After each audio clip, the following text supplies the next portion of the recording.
Koraput सहरर ऐतिह्यपूर्ण पर्यटनस्थली Devmali, jar प्राकृतिक सौंदर्य पर्यटक मानक आकर्षित करिथाए। स्वर्गीय आनंद प्रदान करुथिबा एही स्थान 2002 मसीहारे जोड़ी होइतिला एक आध्यात्मिक भावनारे। एही भावनार केन्द्रबिंदु थिले महाप्रभु श्री जगन्नाथ। तेबे ही देवमाली नामकरण पछरे रहिछि एक सुंदर कहानी, जहा वास्तविक बंधुतार निदर्शन। बहुदिन तलर कथा, जणे राजांक पुत्र राग और अभिमान रे घर छाड़ी एणे तेणे बुलुथिले। बुलु बुलु पहुंचीथिले एक घंच जंगल रे। ए जंगल रे भेट हुए काठ संग्रह पाई बुलुथिबा आउ जणे माली पुओ सहित। सांगरे चालू चालू राजा पुओ और माली पुओ मध्यरे बंधुता सृष्टि हैला। संध्या होई जिबारु दुहे मिसी माली पुओ घर को गले। राजा पुओ निजर सबु विषय माली पुओ को कहिला परी दुहे बंधु होई सेही दिन ठारू राजा पुओ माली घरे रहिले।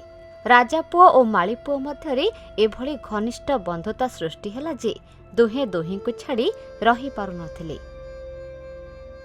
दिने दुहे जाळेनी काठ संग्रह पाई जंगल रे बुलु बुलु राजा पुओ एक पर्वत देखिबाको पाइले। से आगरु केबे पर्वत देखि नथिले। राजा पुओ पचारिले, सांग एहा कोण इते बड़ देखा जाउछि? माली पुओ हसी हसी उत्तर देला, एहा हेला पर्वत। पर्वत चढ़ी नथिबा राजा पुओ दौड़ी दौड़ी पर्वत निकटकु जाई ता उपरे चढ़िले।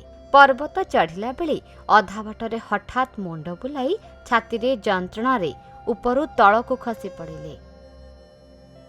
तांकर एभली अवस्था देखि मालीपुओ बहुत व्यस्त होई गला। समस्तंको पार्टी करे डाकिला। रक्त जुड़ुबुड़ु राजापुओ को मालीपुओ जंगल रे थिबा औषधीय गछर पत्र आनी लगाइला। पाखरे थिबा छोटिया झरणारू पानी आनी राजापुओ मुहरे छाटिला।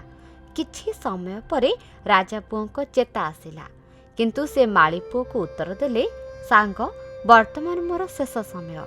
ए बंधुता सबुदिन पाई रखिब, भूली जीव नाही। सांगर एभली अवस्था देखि दारुण दुखरे मालीपुर जीवन मध्य सेठारे चलीगला। प्राचीन काल तथा राजा राजुड़ा शासन समय राजा मानक पुओ तथा राजा पुओंकु देव बोली कहा जाउथिला। तेणु दुई बंधु तथा राजा पुओ और माली पुओर नाम अनुसार से पर्वतर नाम को देवमाली नाम नामित करागला, जहाँ आज प्रमुख पर्यटन स्थली भाव में दंडायमान।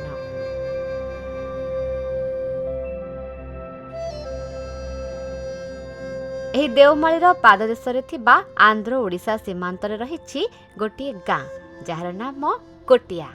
स्थानीय अंचलर कंध संप्रदायर भाई मानकु नै 2002 मसीहारे एठारे प्रतिष्ठा करा जाइछि श्री जगन्नाथଙ୍କ मंदिर, जार सेवा पूजा दायित्व रहिथिले एक जनजाति संप्रदायर लोके। अवश्य एही सबु भितरु वर्तमान केवल 2टी परिवार एही सेवा चालू रखिछन्ति। अन्य समस्ते विभ्रांतिर शिकार होई एसबुर बहु दूर। आम धर्म, संस्कृति और परंपरा विषय रे अधिक जानिबा पाई देखुथांतु भक्ति ओडिशा, आध्यात्मिकतार अनुभव।